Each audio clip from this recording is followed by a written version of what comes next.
Hello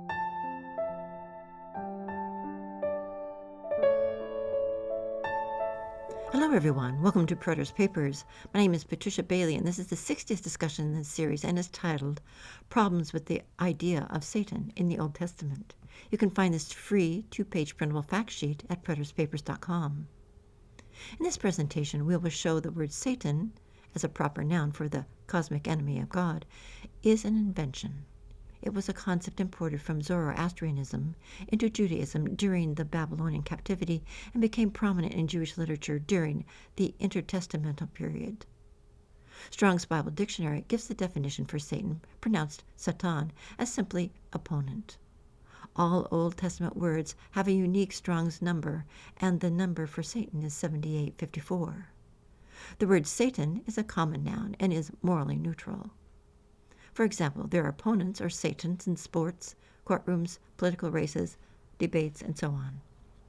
Strong's online concordance at BibleHub.com states the definition for Satan as adversary, which is a synonym for opponent, and again, a morally neutral common noun. However, they add this, quote, also the name of the superhuman adversary of God, unquote. They signal this is an addition to the definition with the word also. This added definition is an interpretation, not the meaning of the word itself, and it's contrary to the neutrality of the original meaning. It makes a common noun that could apply to anyone into a reference to a single evil entity. When you have one word that means two contradictory things, now it's up to the translators to pick a meaning they prefer. The proper noun, superhuman enemy of God, which is their interpretation, not the actual meaning of the word, or the descriptive noun, adversary. Interjecting novel interpretations contrary to the standard meaning of the word itself is not an appropriate role for translators. The word Satan or Satan is used 27 times in the Old Testament, and these usages cluster around the 9 passages we list here.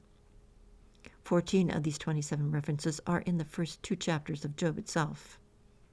Satan is translated as a proper noun in Numbers 1 through 3 on our document and a common noun in 4 through 9.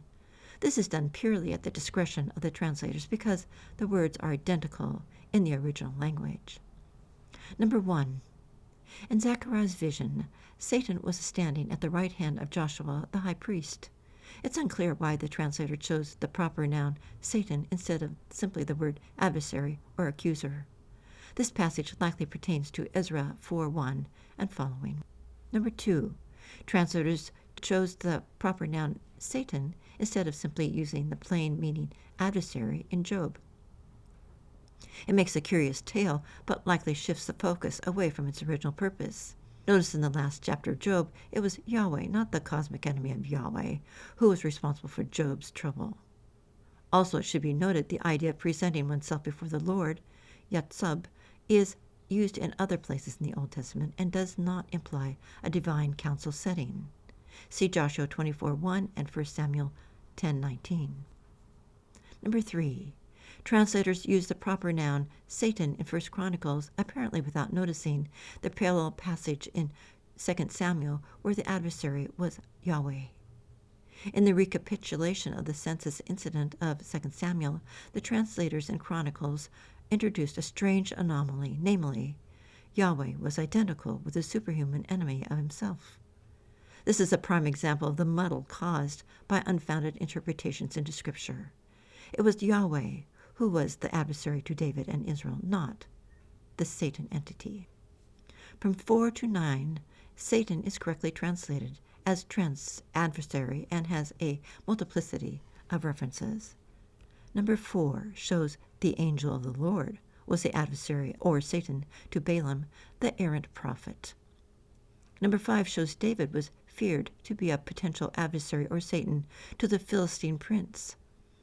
In number 6, sons of Zeruiah were adversaries, or Satans, to David. In number 7, David was experiencing peace with no more Satans or adversaries to bother him. In number 8, Yahweh raised up 2 characters to be Satans or adversaries to Solomon. In number 9, David wanted those who betrayed him to be harassed by wicked Satans or adversaries. The dualistic religion of Zoroastrianism influenced Jewish thought before and during the intertestamental period, which spawned the faithless and perverse generation of the first century. Was their adoption of a dualistic religion a factor in their wickedness? Please notice the addendum. There is simply no room for the Satan entity in biblical cosmology. An excellent source for more insight on this topic is the profound and very readable book by Duncan Hester titled The Real Devil, which is unfortunately out of print, but fortunately available free online. Shalom.